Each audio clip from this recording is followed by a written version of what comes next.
Welcome to the Landscape Photography Show. This is episode number 21, and today we will be discussing long-term exposure, long exposure photography.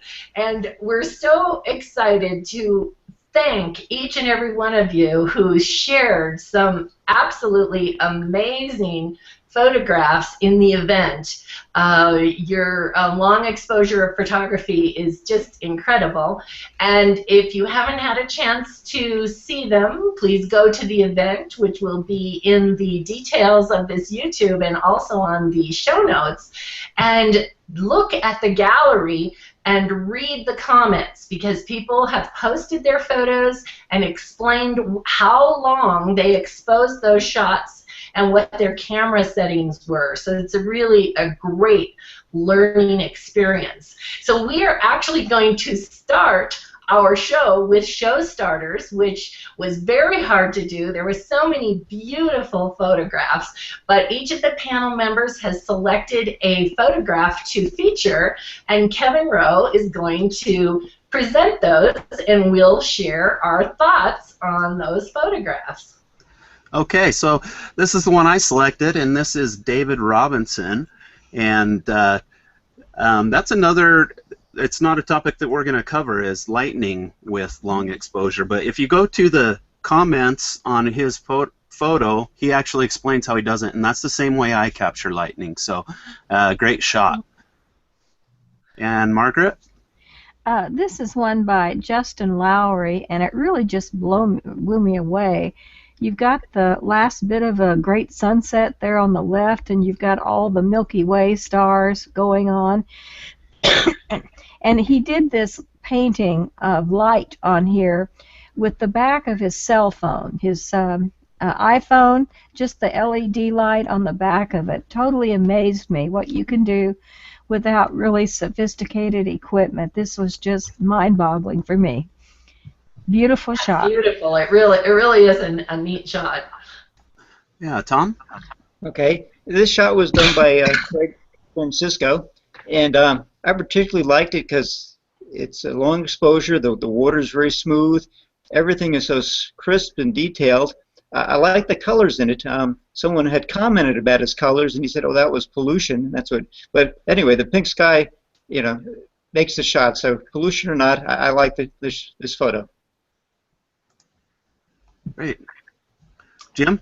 Yep. So this is from Gerard Blacklock, and it's a 140-second exposure. And I love the silky water and the motion in the clouds, and I like the composition with the leading lines from the bottom left, and just overall kind of the Zen-like appearance of the photo. That's awesome. Okay, and Cara? This photograph is from Charles Fromage from Paris, and of course it's just the icon shot, but the really fun concept that was with this photograph is the fact that he did a meetup with other people in the area, and they were doing their night photography learning together. And so you can read his comments and really see how he put this together, and it's so fun that it was a real Google Plus connection. So thank you again to everyone who shared your photos. We love them. You will be mentioned on our show notes, and we sincerely appreciate learning these new techniques and sharing your tips on the comments. So, all right, thank you very much, Kevin.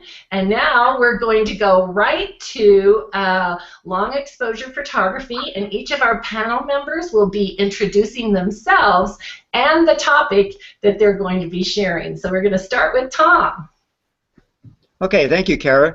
My name's Tom. I'm an amateur photographer based in Carmel, California, and I'm going to talk about using long exposure for seascapes. Now, usually when you think of taking a picture, you want to freeze the action, because otherwise anything moving will be blurry. And there's some occasions, though, for example, shots with water, whether it's a stream or the ocean, you'd like it to be blurry. It gives it a certain effect, and that's good. And so it's fine to do long exposure if you're at night or there isn't much light, but in the middle of the daytime, you have to do something, because if you normally do a daytime shot and you turn your ISO down to 100 and you're shooting at f16 or f22, your smallest aperture, you're still probably required to shoot at 1/100th of a second or so, and that won't give you the effect you want. So what you have to do is use some type of neutral density filter. Now, density meaning it's a darker piece of glass and it attenuates the light going through, so it allows you to use a longer exposure because not as much light is getting through. Neutral in the fact that it's wavelength independent, so all the colors look the same. It reproduces everything the same. So typically people have two different types of neutral density filters. You can buy a fixed neutral density filter that you specify the number of f-stops you'd like it to attenuate, so whether it's one stop, 2 stops, 3 stops, all the way up to 10 stops.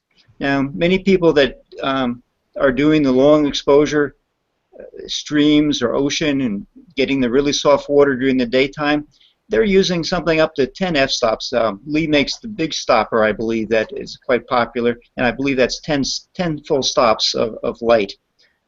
I have what they call a variable neutral density filter, and mine happens to be made by Tiffin, and this is actually 2 polarizers that are put together, and the rings change. I don't know really how well you can see this, but oh, yeah. This can range between 2 and 8 stops of variation, and I find this useful as compared to a fixed filter, because what I will typically do is put my camera in the manual mode.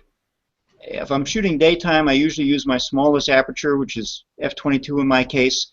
I'll use my lowest ISO at a 100, and then what I'll do is because I'm operating manually, I'll set my exposure time to the number of seconds I want, whether it's 2 seconds or 5 seconds or 10 seconds, and then I can adjust the amount of variation in my filter until I get the correct exposure reading. So this really gives me a 4th dimension. So in addition to my aperture, my ISO, and my time, I have the amount of filtering, how much attenuation my filter is giving me by being able to adjust one polarizer against another. So this is useful. The other advantage of this is I can open it up all the way, lets me compose a scene, lets me focus, and then I can then set the exposure to the right value as shown on the exposure meter in my viewfinder, and then take my picture. If I have a 10-stop filter, sometimes it's hard to see through that. Not much light is getting through the viewfinder, so it's hard to align your shot. It's maybe hard to focus if the light is marginal. So what people end up doing is having to unscrew the filter, get the shot set up, put the filter back on, and go from there. So this is a little bit easier. The drawback to this is it doesn't give a full 10 stops, so it's only 8 stops. And also I find on my camera, at least, as I push it right to the edge of full 8 stops, sometimes I get an X pattern in the of light variation in the resulting shot. So you have to be careful not to push too much to the end. So that being said, let me show some shots and give you an example of what I mean in terms of soft water here. And Tom, while you're bringing that up, I'm just going to read. We have 2 questions. Please talk about image quality issues when you use the extended ISO value range, such as ISO 50, any degradation. And Tom, I do use Lee Big Stopper, and it's 10 stops, but sometimes find that 10 stops is not enough. During the day, I stack it with another neutral density, i.e. 3 stops plus CPL to get 14 stops. So one was kind of a from Rodney Campbell, some information, but Richard Kramer had the question about the ISO at 50. Okay, well, yeah. Let me comment on both of those. I know I shoot a Nikon camera, and the nominal setting for the lowest ISO is 200, and I've heard that referred to as the native ISO. And then I'm able to reduce that even further by 3/10 of a stop, 7/10 of a stop, and a full stop. So the full stop would essentially reduce it to an effective ISO of 100. I don't have any data, or at least I've not seen any data, nor have I noticed any degradation going from my 200 to 100. So assuming the 200 is the native, the optimal ISO, I haven't seen any difference in the noise performance going to these lower values. So I'd be curious if anybody else did as well. And then as far as you can add one filter on top of another, and you can add the values. The only thing you might be concerned about is vignetting, meaning cutting off some of the corners of your picture, stacking them up. It depends on the thickness of the filters. I was considering getting a fixed 3-stop to add to my variable filter, because I find at 8 stops, if I'm shooting in bright sunlight, I really can't go as slowly as I'd like. Sometimes the longest exposure I can do is only 3 to 5 seconds, and maybe I like to go up to 30 seconds. So I agree. You can stack them, and that's a good idea. So let me get back here. I've put on my screen an example of a seascape that has been shot with, in this case, a half a second.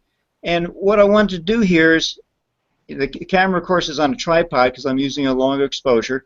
I want to soften the water. I want to blur the movement of the water a bit to draw the attention of the eye to the rocks. And so you see the detail in the rocks, but the water less so. This is not unlike using a shallow depth of field where you're focusing on a person and want the background out of focus. Your eye naturally goes to the things that are in focus. And in this case, I wanted the eye go to the rocks and stand out against the water. So that's one example of how you can use a long exposure here. My next example is for reflection. This is actually a shot I did the other night at Mono Lake, and I know this is a lake and not a seascape, but in my defense, the salt value is 2.5 times the ocean, so it's an inland sea. In any case, in this case, this was a sunset shot, and the water, because the wind was blowing, the water was fairly rough, and so what I did was use a long exposure of 30 seconds to essentially soften the water to allow a much better reflection of the sky, and that was the effect I was trying to achieve here. Now, if I look at value, this is just an example of daytime shooting. So the 0 value is no filter, and say the scene normally would require a 1/25th of a second. This gives you an example of how far you can go. If you go all the way up to 10 stops, that then translates to 8 seconds, and that would be an example of the big stopper. Maybe 8 seconds isn't long enough, and you'd want to put another couple of stops on that by adding a fixed neutral density filter to that. But this is the type of variation you can achieve. As far as the optimum exposure time, it depends on how quickly the things are moving. For example, you might find 1/10 of a second is more than adequate because what you're taking a picture of is moving quickly, and you get an adequate blur from that. On the other hand, if it's more slow motion, you might want 1 second, 5 seconds, several minutes worth of exposure. And here I have some examples of an ocean scene. This is all taken at the same spot, and the first shot here is 6/10 of a second, and here you can see the waves and some of the action. It's maybe a little blurry than you normally get with a faster solution, but certainly with a faster exposure, but certainly you can see a lot of detail in the waves. Now, if I double that to 1.25 seconds, you start to lose some detail. If I go to 2.5, it gets much softer looking. Up to 5, softer yet. 10, it's starting to look fairly smooth.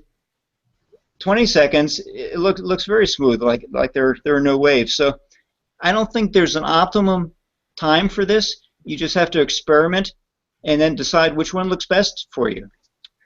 It's probably an individual preference on this. And all the way up to 30 seconds, it's even smoother. So I wouldn't recommend a specific time. It really depends on what you feel comfortable with. So that being said, that's my contribution. That was a great sequence, Tom. I like seeing that. Great. Yeah.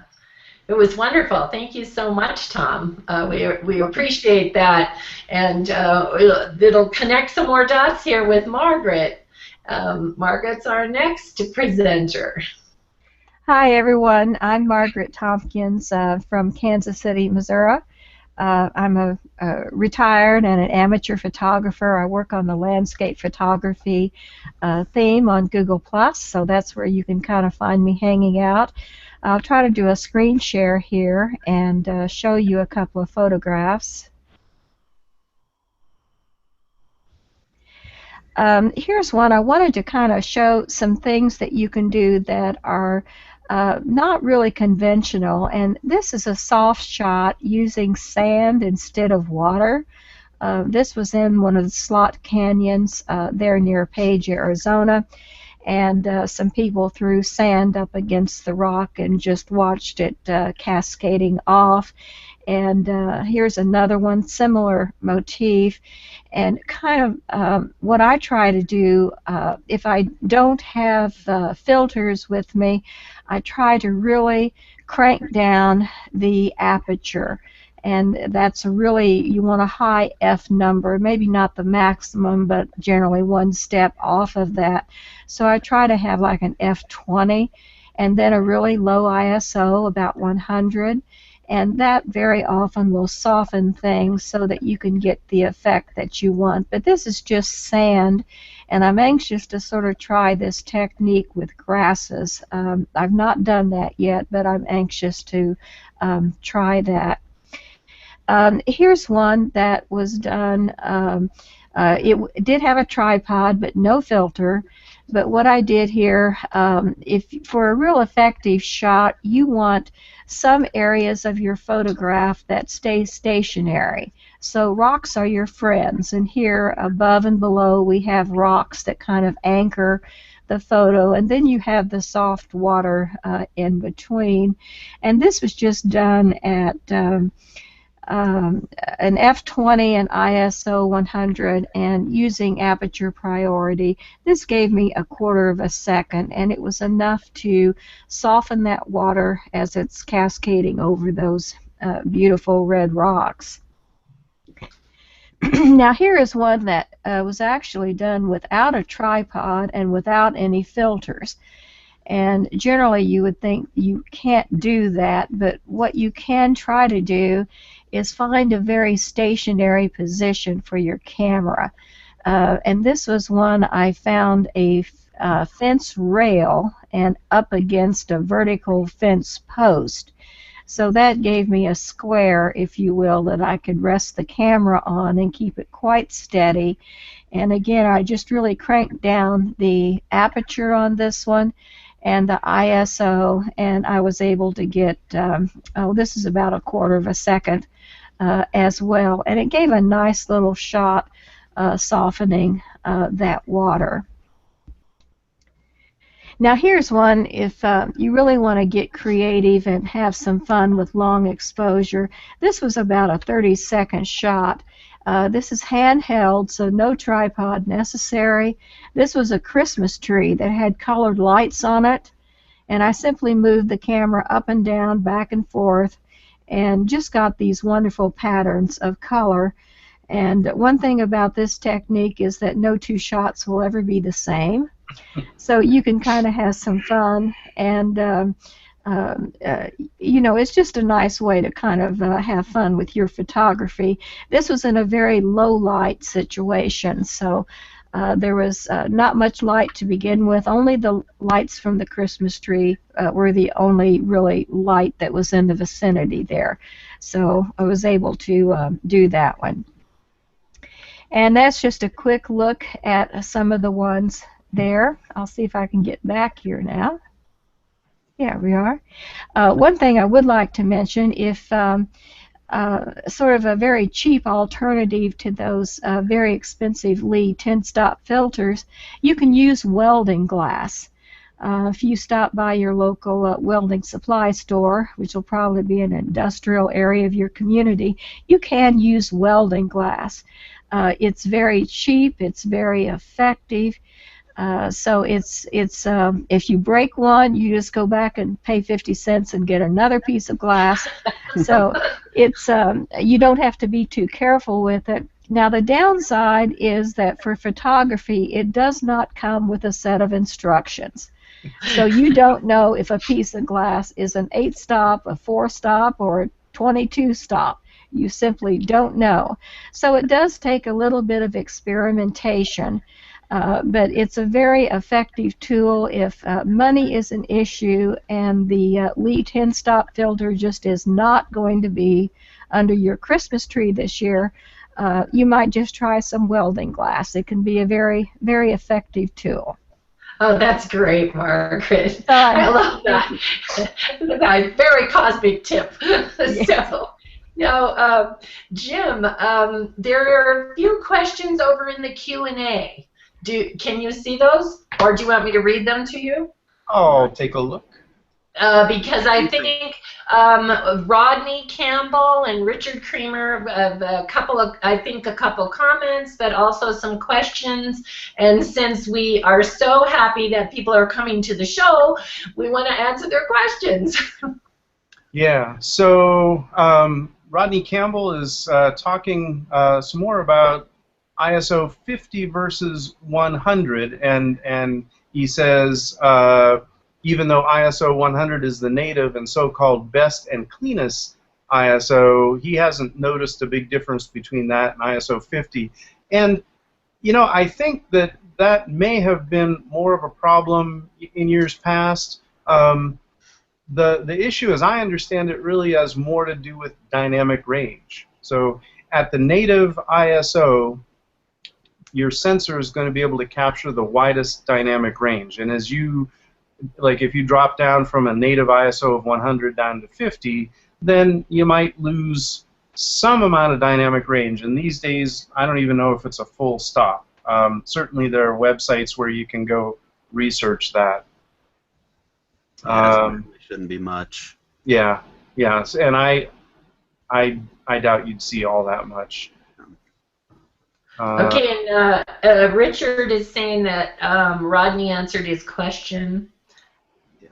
Okay, so Yeah. I guess Richard, then you're fine. Then you've gotten your question answered about from what Jim was just talking about. Okay, and then there are some other a number of ISO questions from Richard, but I guess we'll assume that he's got it taken care of. Yeah. Okay, all right. Thanks, Jim. Appreciate that. Okay. So, who's next? You are. Okay. So, yeah, I'll go ahead and start. My name's Jim Worthman. I'm an amateur enthusiast photographer. You'll find me also in the landscape photography theme, and you'll see some of my work, both color and black and white. And I'm based in Phoenix, Arizona, and that'll probably come through in the photos I'm going to show. So I'm going to do something a little bit different. You're hearing a lot about using long exposure photography to get a certain effect, like silky water or motion in the clouds. I'm going to talk about long exposure because you're shooting in light that's so dim that you don't want to be shooting handheld. Although I like Margaret's Christmas tree lights. I guess there's an exception. But you know, using equipment you probably already have, it's certainly easy to do long exposure photography. So I'm going to talk about it a little bit, and then at the end I'll show a number of examples, mostly from the Southwest. So this kind of technique is useful for things like fireworks or shooting a street scene at night, shooting in the blue hour, just landscape photography, but it's in the blue hour, so there's not all that much ambient light, or even at midday if you're shooting in slot canyons. So these would be exposures of commonly 5 or 10 or even up to 30 seconds. So a little bit about technique. I use a pretty simple recipe. First, make sure the camera doesn't move during the exposure. And again, Margaret's Christmas lights notwithstanding. And then, while you compose the shot, get critical focus, which can be a little tricky when you're doing this kind of long exposure photography. Decide on your exposure, and then I highly recommend bracketing. So I'm going to take those one by one. So stability first and foremost. If the camera or lens moves during the shot, it's going to ruin the shot. And movement can come from a number of different things, and we don't always really think about this when we're out shooting. But obviously, if you touch your equipment, even the tripod, during the exposure, you can get some vibration, and you'll end up having a soft or even worse photograph when you're done. The wind, if it's real windy, can cause enough vibration, again, to ruin the shot. And then a more common issue is what's called mirror slap, when the mirror pops up at the beginning of the exposure. So what are the techniques? Well, first start with a good solid tripod and ball head. And I thought about, well, what makes a good tripod? And I think that's the topic for an entirely separate show, because we could go on for a long time about good tripods. But in general, a good high-quality carbon fiber tripod would be your friend. They're very rigid. They're more rigid than aluminum. But that's not to say aluminum's bad. It's a little heavier, maybe harder to hike with. So I like carbon fiber. And because of the rigidity, it's not going to be so prone to vibrations, say, during high winds. Now, the size of the tripod and the diameter of the legs and all that really depends on how heavy is your camera and how heavy is your lens.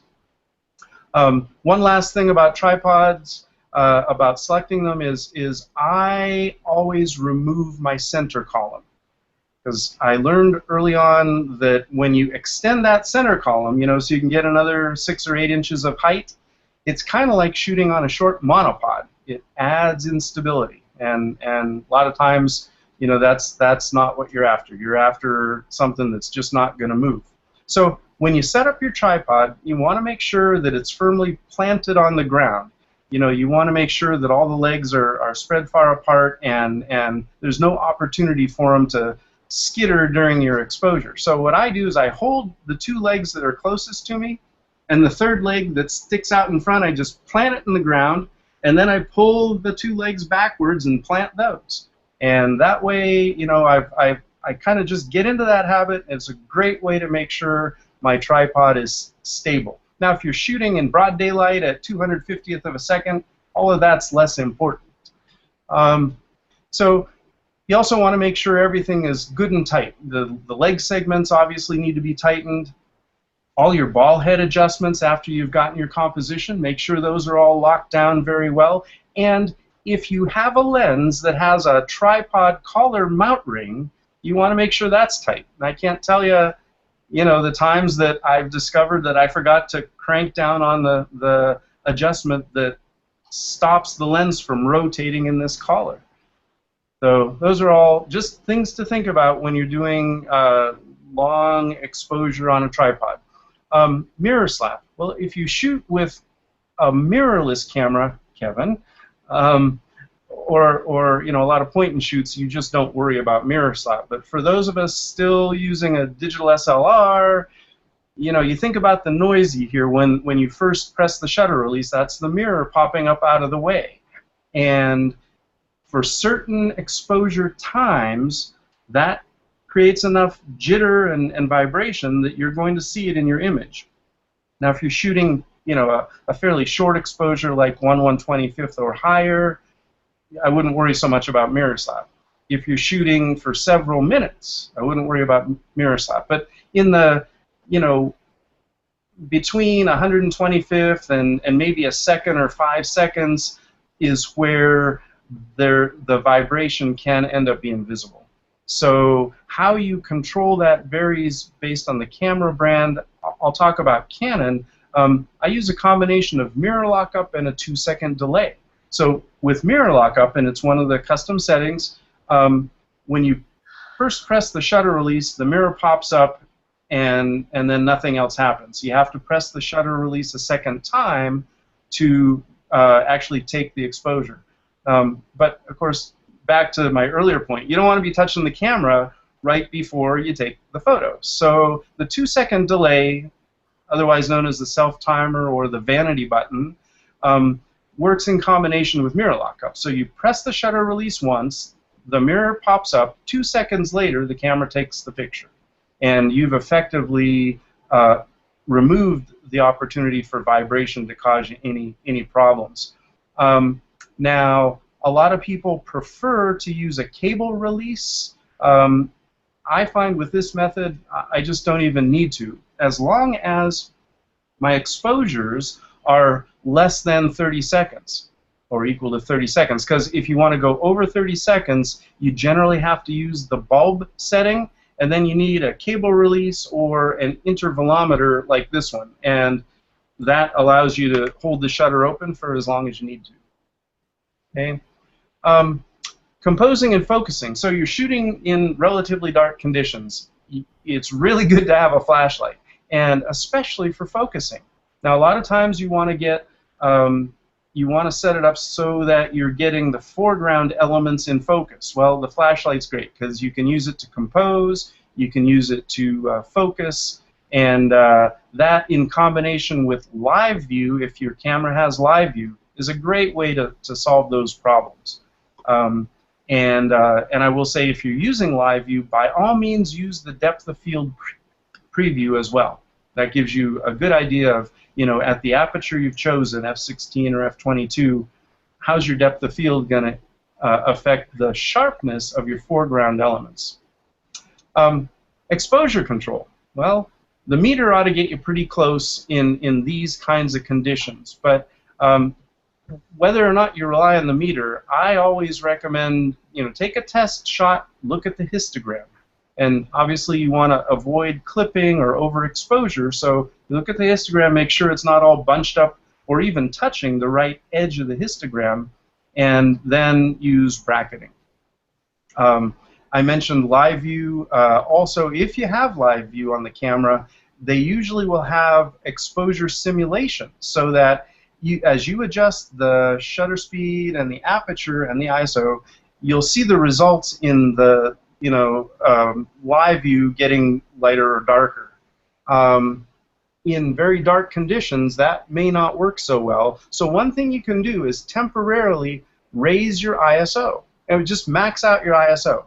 Now, you may get a noisy, grainy-looking preview on the live view screen, but it may help you to better see what you're going to get. Just remember to put the ISO back to a reasonable value before you take the shot. So I'm going to stop talking and show some examples. Let me share the screen. Okay, so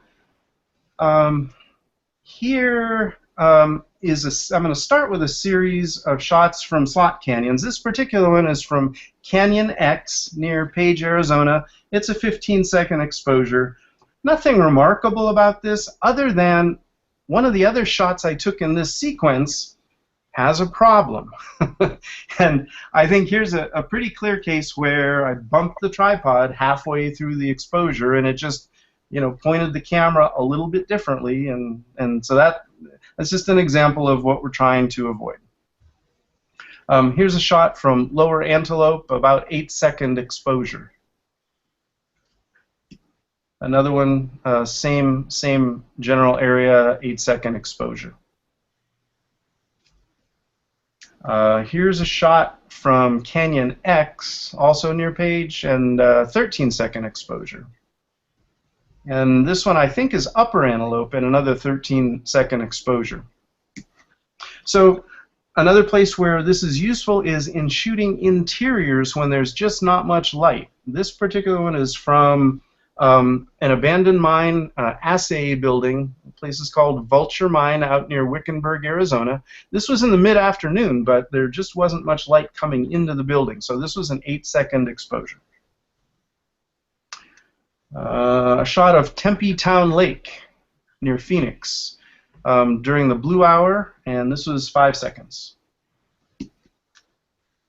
Here is up on one of the mountains, South Mountain overlooking Phoenix. and also the blue hour, and about a 20-second exposure. Same location, a different night, and later. This is after the blue hour. This one's 15-second exposure. And Kevin said I'm not allowed to talk about lightning, so we'll move on. No. This one is during the blue hour, about an 8-second exposure of 4 peaks out to the east of Phoenix. This is gorgeous. I just love this. Thank you. The mountains there. Yeah. And thanks, Margaret. Another blue hour shot. This one was from Sedona, about 5 a.m., and this one was 13 seconds. Monument Valley, just shortly before sunrise, but also 13 seconds. And I will say, a lot of these, you know, if I were shooting at f2.8, then I could have had much shorter exposures. But for this kind of shot, I always like to look at depth of field and make sure that I'm stopped down enough that I get a nice sharp foreground as well as the background. And you know, when I do that, and I also like to try to keep the ISO fairly low, and so that results in these longer exposures. Here's another one, and this was. It looks like it's at sunset, but in fact the sun was down.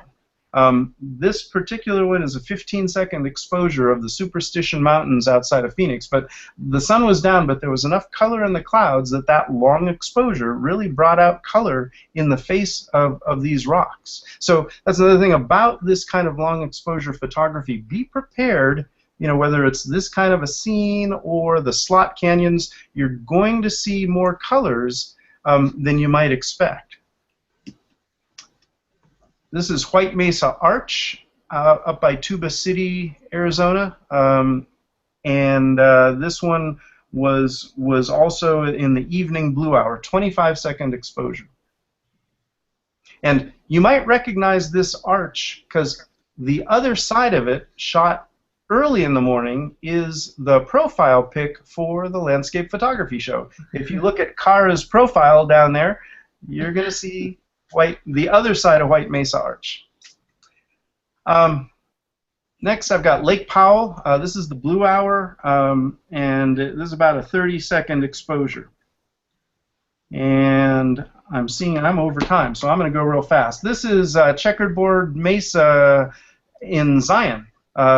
Evening shot, 30 seconds. Horseshoe Bend.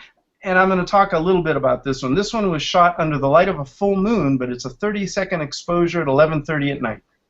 Awesome. And then I have, because I said I would do fireworks, but I'm not going to talk a lot about them, other than to say the first 2 are 5 seconds, and then the last one is 10 seconds, and I'm done. Sorry for taking so long. You're fine, Jim. Well, thank you, Jim. It was very, very helpful, and I think some great tips. We have some comments here. Chris Whiting is saying, tip, turn off anti-shake, VR, or whatever your camera or lens calls it. Absolutely. And then Tommy Lim, KW, asked about Berlebach wood tripods. Any comment on wood tripods? I've never used a wood tripod, so I have no comment. Yeah, other than, and I've never used one either, but I know they're really heavy, and I doubt that they have the rigidity of carbon fiber, and maybe not even aluminum. But that's just a guess. I'd want to research it to be sure. Okay, and then we had from Rodney Campbell, there is at least one scenario where I believe the remote release is much better than using the 2-second self-timer, and that's tripping the shutter at a specific moment is important. Water is moving specific way, fireworks. Yeah, so that's I a think really good point. Yep, and for those fireworks shots, I should have mentioned that. I did not use the 2-second delay. So very good. Did you use a remote? Nope. Oh, you just did it yourself. Yeah, I real carefully pressed the shutter release. Okay, and then is it better to adjust exposures so that they almost touch the right side? They'll look brighter in the LCD but can be dropped in Lightroom? Yeah, and that's a Richard question, and that's absolutely the case. So there's a technique called expose to the right, and what that means is exactly what he said. You look at the histogram, you push it up as close as you can to the right edge without actually doing any clipping. You know, you don't want to clip, but what that does is it gets the pixels off the left side of the histogram as much as possible. And the end result, and again, we could go on for 5 or 10 minutes about it, but the end result is that when you go into Lightroom or Aperture or Photoshop and you bring it back down, you're effectively reducing the noise in the image. So that's a great technique. Well, thanks, Jim. Appreciate all that. And I'm going to present the Kara's Cliff Notes for beginners. So some of you that are out there who are kind of maybe spinning with the f-stop and the ISO talk, I'm going to put it in terms that I've recently just learned. And I have to thank, again, Margaret Tompkins for encouraging me in posting photographs. And I am a small business consultant and the developer of Photo Tour Global Directory, but I really got interested in photography from Margaret. And I am learning so much from the guests that we have on and our panel members here. And literally, long exposure was like, what is that? What does that mean? And for me, it was like, oh, what's happening is your camera lens is staying open longer so that it can get more light and gather the data. So it either makes your water soft, or it makes your clouds move, or your stars. And so we had another panel member, a shout out to Jeff Sullivan, who did a show with us on night photography, and that's where the long exposure came in for me and the dots started to connect. And then we've had Mike Berenson talk on a few things. So I'm going to share my screen on Long Exposure 101, and yes, I had to rent a camera because my camera did not have the right settings that I could adjust. And also I rented a remote to be able to not move. What Jim has explained is so important when you have the long exposure, is that you can't move it or you'll ruin your shot. And so I'm just going to jump up to screen share here. And so, all right. So this is in Moab, when we were just there, and and in setting up the shot in the dark, and again, I'm just going to kind of go from the basics. We had to get there early so we knew what we wanted to shoot, because trying to figure out where you're putting your tripod, as Jim described, and what you're going to do in the dark is very hard. So on a photo shoot like this, you can see all of the people here. There must have been 50 people shooting balance rock at Moab. And so here was what came of one of my, well, this is my first time with long exposure. And so what this means up at the top here is that it was 30 seconds. It was open, the camera was open for 30 seconds, and the f-stop was 2.8, and that will depend on your lens, what kind of lens you have. So you've heard people talking about up to 22. So literally the lens makes the difference on what your f-stop. And you guys jump in if I'm saying anything wrong, okay? But also, then here's the ISO, and Jim just told us, get it up real high, see if it's noisy, and what that means is you're going to see a lot of clutter on your screen. Yep. So what we learned from Mike Berenson was try different ISOs so that you know what it works. So you're changing your settings here. This is another one where it was just the silhouette. There was no light painting, but again, it was 30 seconds at the f2.8, and this is all the way down to 1600. Now here, where the ISO is up to 5,000, it made the clouds real bright, but the stars are washed out, and here the f-stop is at 4. And again, all I'm showing you is the differences in what the camera looks like, or what the picture looks like with these different settings, and this is up at 6400. Now here the Milky Way started to come out, and to me this looks like an alien, perfect for Alien Abduction Friday here on Google+. And so you really do just have to play with your settings. And now this was with some light painting, and literally in the light painting that was described, it is someone in your group, in your team, and people can do it by themselves, but they just gently, they either swirl it or they strike it, and then because the camera is open for 30 seconds, it gathers that light, and that's why your picture comes out this way. Now here's no light painting at 3200 for the ISO, and the Milky Way is showing up. Now, someone had asked about star trails, and so here we are with the star trails.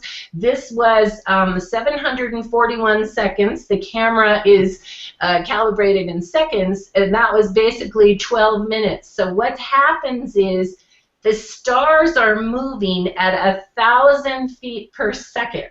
Okay, and I didn't realize that, but that's what makes these lines. Okay, so this was just my first try at it. I was at the Grand Canyon with this instructor, Mike Berenson, just last night, and we tried some different techniques, and so it's going to be fun. Now here again is at the 6400.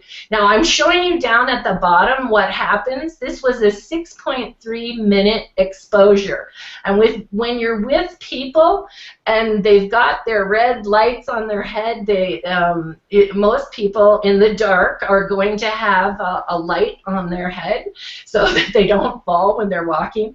But if they're doing anything, even with their red light, it comes up, and you just have to edit it out. But you can see here in 6 minutes those star trails aren't so long, and here it is just edited out, cut out the noise that was created by the excess light. And then this is with a fisheye camera, so it moved things around, fisheye lens, at the 3200 for the ISO for 30 seconds, and it moved things around.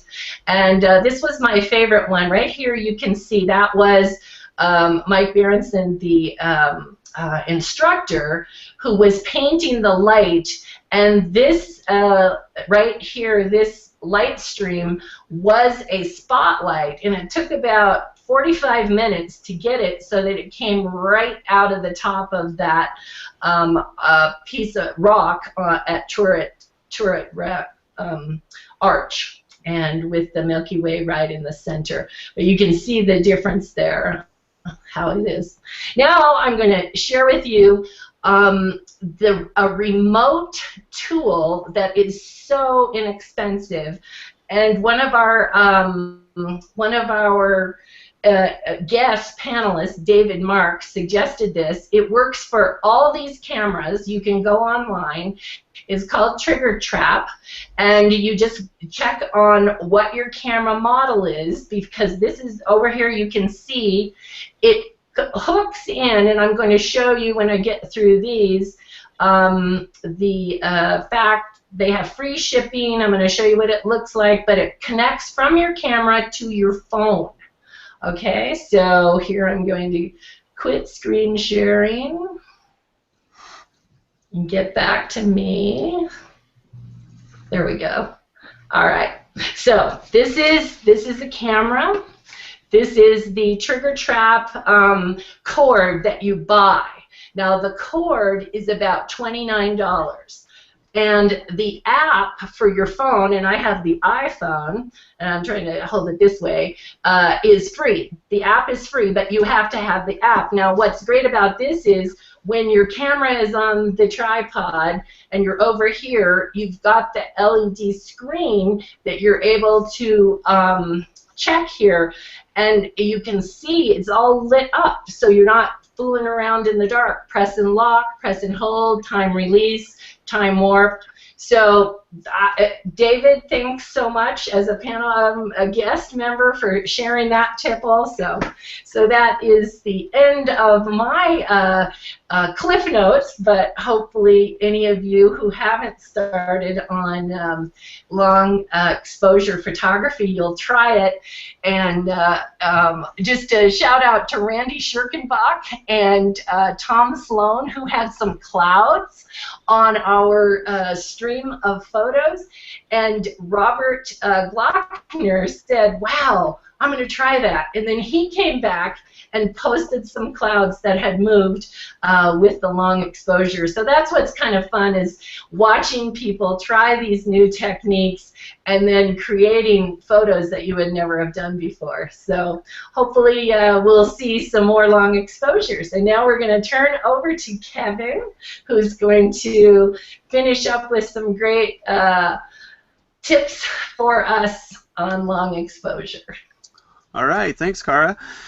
So I think on our show we get a pretty wide gamut of beginners, and then we have some people that are really good, and there's people that are posting photos in the photos to share that are better than me. So I think the way I'm going to start this is talking more towards a beginner, and maybe some of the more advanced might pick up a tip or two, but I'm going to start out that way. So I'm just going to start out with sharing my screen, and I've got this chart for buying neutral density filters.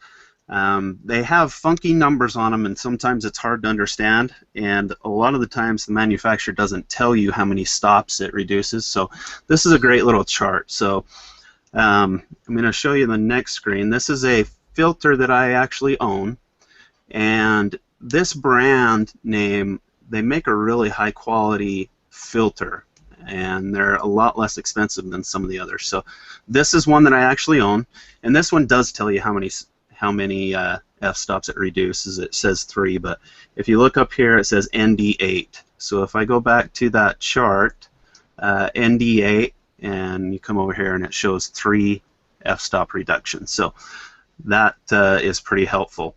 So this is an actual filter that I use. This one, what I also do, another tip, is to get your filters in the 77mm size, and just buy step-down rings for different lenses, because you'll have the one that covers most lenses that way, and the step-down rings are only $3 to $5, so it really helps out. So I'm going to move here, and I wanted to show, this is 1/113th of a second. And as you see, the water coming out of there, especially at the bottom, it's very rigid, and I don't see too much appealing at all about this shot. But if I go to the next shot, I put that filter in. That was a 3-stop filter, and this moved up to a 15-second exposure. And you notice the water is just smoothed right out. I've also got a lot more light inside this cave that the water falls down into. So it served two purposes with the long exposure. It created more light inside the cave, and it made that water look a lot smoother. This is another one with that same filter, and this one is at 3 seconds. And you can see just 3 seconds really blurs quite a bit of water on a fast-moving little stream like this. And actually, this was it was fairly dark in here, or else I probably would have only done 1 second. And actually, if I remember right, I didn't even have to use a filter at all on this, and we're only at f10, so that tells you it was pretty dark in there. So the next thing is, this is another one that I own, and as you can see on this one, it has the ND3. So again, back to our chart, ND3 is down here at the bottom, and that's a 10-stop filter. Now the 10-stop filter that's blocking a lot of light, and where I usually use these filters is on lakes or things like that. And the reason that you want to use Tom showed us his lake and his great reflection.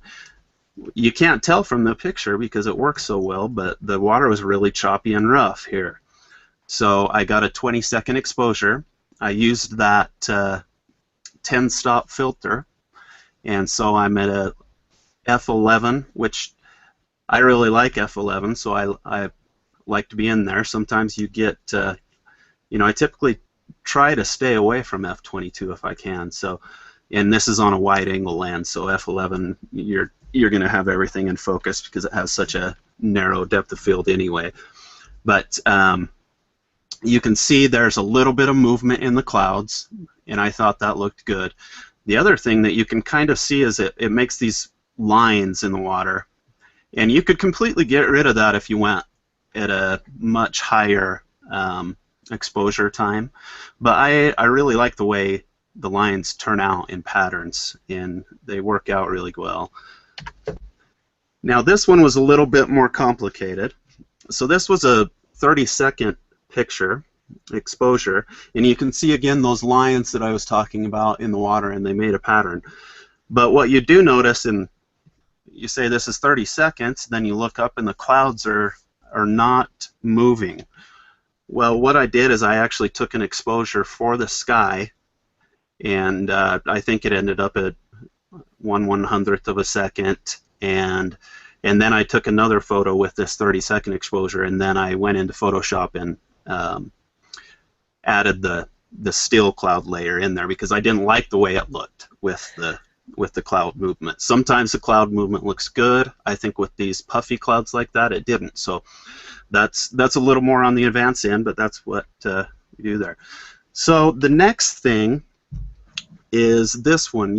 This is 158 seconds, which brings us to the point of how do we know how long to make an exposure at 158 seconds? How do I come up with that?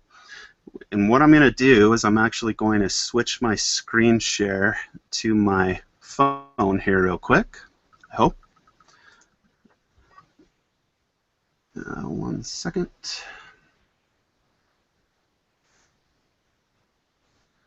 Okay.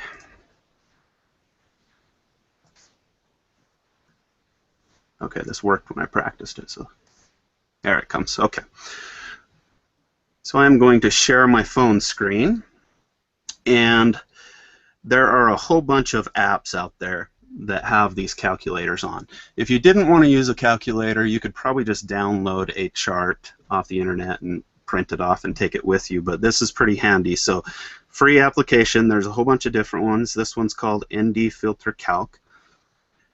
So the way that I would use this is, let's say I'm going to line up my shot and with no filter on it at all, and I'm going to put it at the f-stop that I want. So let's say I put it at an f-stop of f13, and it's 1/60th of a second. So I'm going to go ahead and click on the 1/60th of a second. So you see up at the top it showed us 1/60th of a second. Now if I go down to and click on the 10 stops, which it already was, it's going to show me that I'm at 17 seconds. Well, we don't really, your camera is going to figure out 17 seconds for you. It's when you go over 30 seconds. So let's say if I went and I changed this and I put, like we were talking about earlier, you can stack filters, and I put my 3-stop on top of that. Now we jumped all the way up to 167 seconds. So now you know how long you need to set that exposure for. And you're going to need to go into manual mode to do that. So the way that what you want to do is you want to just take note of what aperture you're in, your f-stop, and you're going to go to manual mode, set it at the aperture that you had, and then you're going to put your exposure time to bulb. And that's when you're going to need either a cable release or a very, very steady hand to press the button to start it and to stop it. And then most cameras have a timer as the shutters open, so you can watch it until it gets to that 167 seconds. So that's, those are pretty handy. So let me get out of that and back to my other screen share real quick. And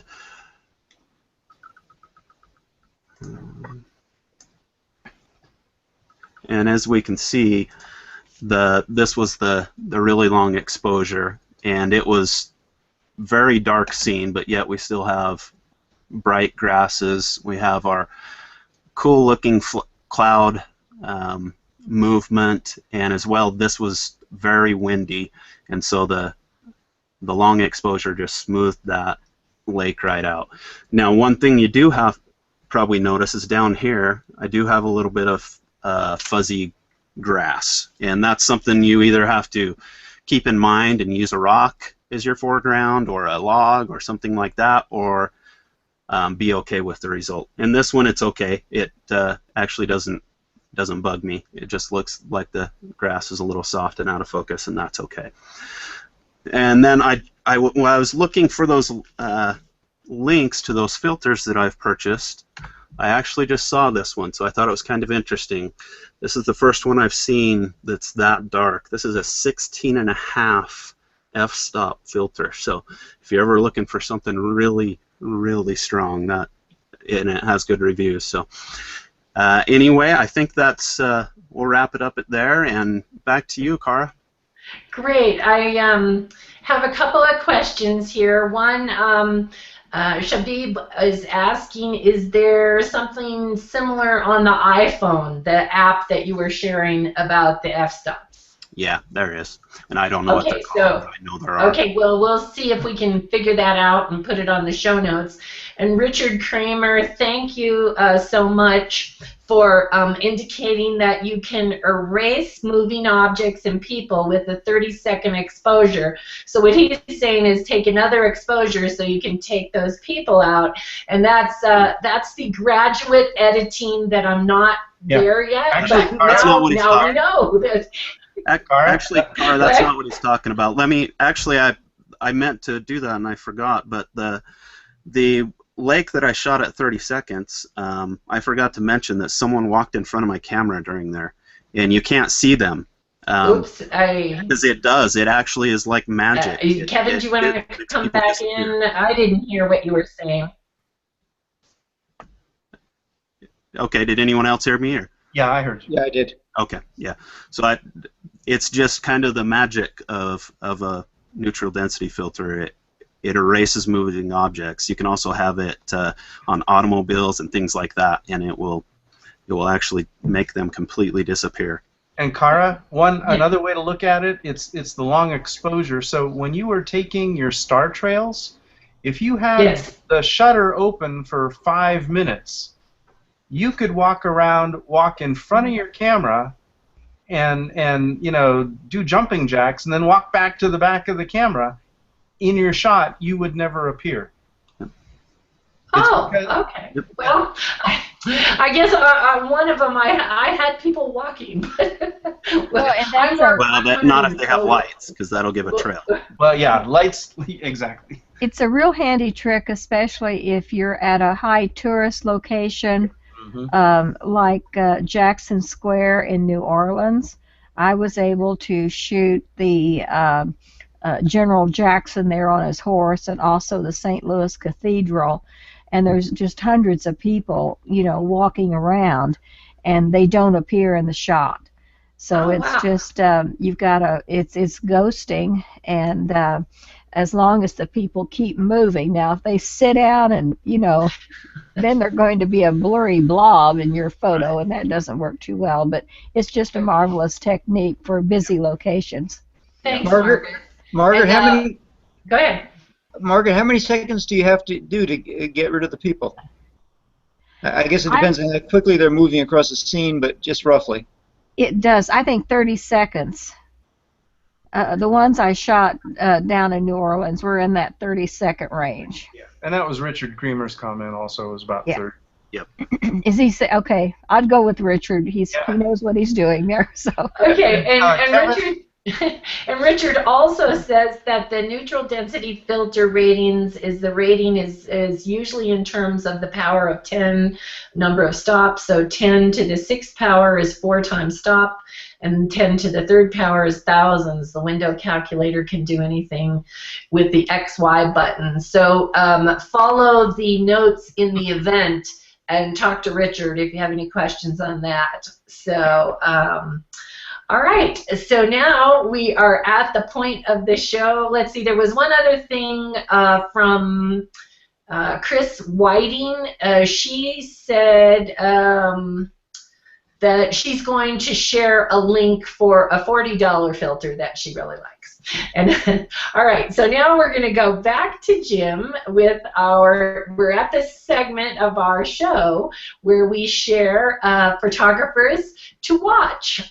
We've been doing that, and so each one of the panel members suggests a photographer to watch. All right, let me share my screen. And so my recommended photographer is Belinda Shee. She's based in San Francisco.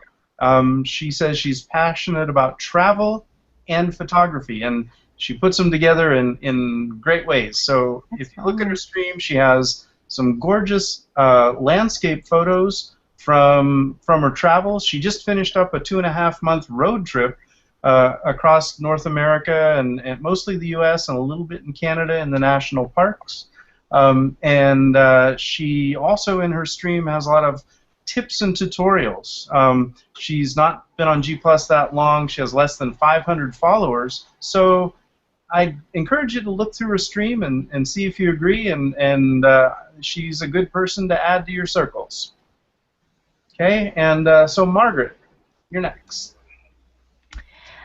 This is Toshi Nakamura, who's a Japanese photographer, and I just love the composition of his shots and the colors that he gets. They're just sort of ethereal. Really enjoy them. And I think, is there another one there that he did? Yeah. Just gorgeous colors. He's, I think, fairly new to Google+, and he's trying to figure out what curators are and things like that. So he's just an incredible new person on Google+. Doesn't have very many followers, so he's definitely one that you're going to enjoy his work. So do give him a shout out and circle him. You're going to enjoy his photography. Yeah, I agree. Okay, Tom.